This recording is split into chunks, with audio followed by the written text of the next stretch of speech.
Merhaba arkadaşlar, ben Selçuk Özkan. Bugün sizlerle çanta yapmayan hayvanımızı, yani ilk doğumda düşük yapan hayvanımız, ikinci doğumda çanta yapar mı? Sizlerle bunu konuşacağım. Ve Montof ineğimizin doğumu çok yaklaştı. Sizlere bunu anlatacağım birazdan. Şimdi arkadaşlar, ilk önce ilk doğumunu düşük yapan hayvanımız çantasını geliştirir mi? Arkadaşlar geliştiriyormuş. Şöyle size canlı örneğini göstereyim ben. Şöyle çantasını görüyorsunuz. Biraz meme yapısı büyük arkadaşlar. Melez hayvan olduğundan kaynaklı. Küçük memeli değil. Zaten Montof ırkı olduğundan kaynaklı. Bir de şöyle arkadan göstereyim. Lütfen maşallah demeyi unutmayalım arkadaşlar. Çanta yapısını neymiş arkadaşlar? Geliştirirmiş. Sütünü geliştirir mi diye soracak olursanız. Arkadaşlar evet, bence sütünü de geliştirir. Fakat şöyle söyleyeyim, zaten hayvanımız sütsüz bir hayvan değildi. Doğumdan böyle bir 15 gün erken doğum gerçekleşmesine rağmen hayvanımızın 10 ila 15 litre arası sütü oluyordu her gün düzenli olarak. Şimdi ise zaten küçücük çantası vardı. Daha önceki videolarıma inip bakarsanız göreceksinizdir. Hani gerçekten küçücük keçi çantası gibi çantası vardı. Şimdi ne oldu arkadaşlar? Çantasını büyüttü. Çantasını büyüttüğüne göre bu ne demek oluyor? Doğum haznesini geliştirdi. Yani içerideki süt haznesini geliştirdi. Damar sayısı arttı. Damarları kalınlaştı. Ve bu ne demek oluyor arkadaşlar? Memeden ne kadar kan geçtiyse o kadar süt artacaktır demek oluyor. Yani bu da hayvanın sütünün fazla olacağının ilk göstergesi. Fakat size şu an net bir bilgi veremeyeceğim. Bu hayvanımızın doğum yaptıktan sonra videosunu paylaşacağım arkadaşlar. Şimdi öncelik olarak artık hayvanımız bayağı bir geciktirdi doğumunu. Buzağısı simental. Hani simental olduğu için bu kadar geciktirdi. Şimdi diyeceksiniz ki simentali sevmiyorsun, niye yaşlatıyorsun? Hani neden besliyorsun diye. Arkadaşlar piyasası gerçekten iyi ve ben ahır kapasitemi tamamen doldurdum. Satış konusunda sorun yaşamayacağım bir ırkı buzağı olarak elde etmek istiyorum. Şimdi arkadaşlar hayvan artık şöyle şu yandan görüldüğü üzere bakın. Hemen şurada bakın buzağı tamamen de aşağı inmiş. Şuradaki çıkıntıyı görüyorsunuz. Buzağı tamamen aşağı kanala inmiş arkadaşlar. Hayvanımız menç dediğimiz şu kenardaki kısımları tamamen çökmüş. Ve şu tarafa da bakalım. Şurası da çökmüş. Arka yapısını tamamen geliştirmiş. Göğüs yapısı tamamen şişmiş. Ve arkadaşlar bizde şöyle bir kural var. Memeyi şöyle tutarız. Şöyle yaptığımızda meme hemen geri gidiyorsa ve çok zor geliyorsa bu artık hayvanımızın doğumu yaklaşmış demektir. Ve bakın artık şuralarda doğum ödemleri dediğimiz çantasının şişmesinden kaynaklı olan ödemler çıkmaya başlamış. Memesinin tüyü dökülmeye başlamış. Şimdi arkadaşlar arada hayvanımız tekmeleniyor. Bunun sancıdan olduğunu düşünebilirsiniz fakat sancıdan değil. Artık bildiğiniz üzere biz doğumu çok yaklaşan hayvanları diğer tüm hayvanlarla beraber meraya yollamıyoruz. Sadece onu değil, o gitmeyince öbür hayvanları da meraya yollamıyoruz ki ahırda hayvan kendini böyle çırpmasın, sağa sola vurmasın diye. Bundan kaynaklı birkaç gündür ahırda duruyor. Yaz ayındayız sonuç olarak. Artık tamamen sıcaklıklar etmeye başladı. Ahırın içi sinek dolmaya başladı. Hayvanlar ahırda durdukça bakın şöyle tüm camları indirdik arkadaşlar.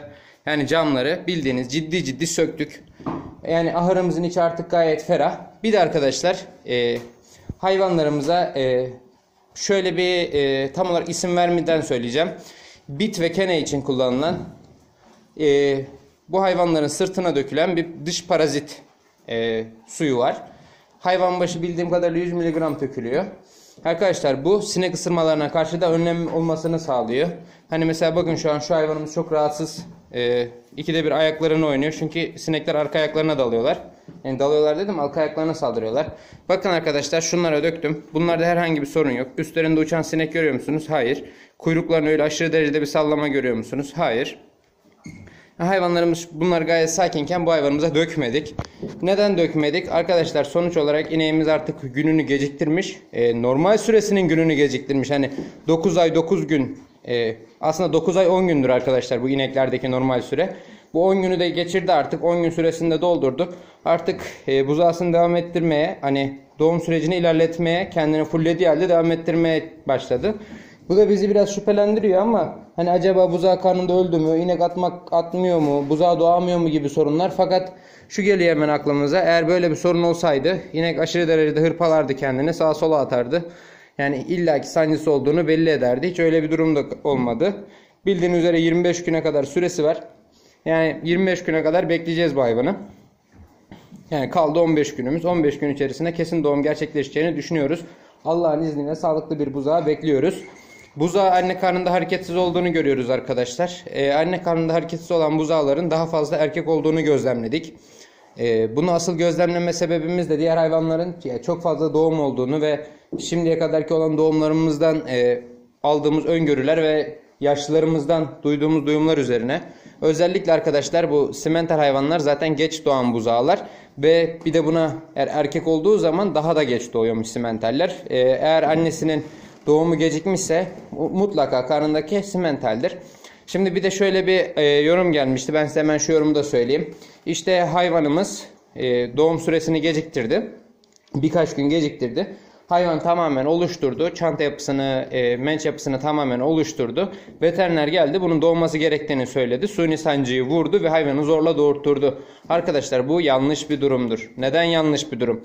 Evet buzağınız sağ salim büyüyebilir ama inek tam süt loblarını doldurmamış olabilir. Siz bunu anlamıyor olabilirsiniz. Bakın bunu her zaman söylüyorum. Yani ineğin süt loblarını doldurduğunu tamamen hiçbir zaman anlayamayız. İnek 10 yaşında dahi olsa ineğin süt loblarını tamamen çanta yapısını doldurduğunu anlayamayız. Bundan kaynaklı beklememiz gerekiyor arkadaşlar. Kritik sürece girene kadar beklememiz gerekiyor. Yani bu kritik süreç nedir arkadaşlar? 9 ay 25 gün yani toplam 10 aylık olana kadar kritik sürece girmiyor. Ama 10 aylık olduğu anda artık kritik süreçte demektir ve hayvanımızın doğumun yaklaştığına dair herhangi bir belirtisi yoksa, yani hayvan doğurmaya dair herhangi bir belirti göstermiyorsa bu durumda veterinerimizden suni sancıyla veya sezeryanla buzağısını alması söz konusu olabilir. Fakat hemen hayvanım işte 9 ay 9 günü doldurdu doğurturayım ben, yanlıştır.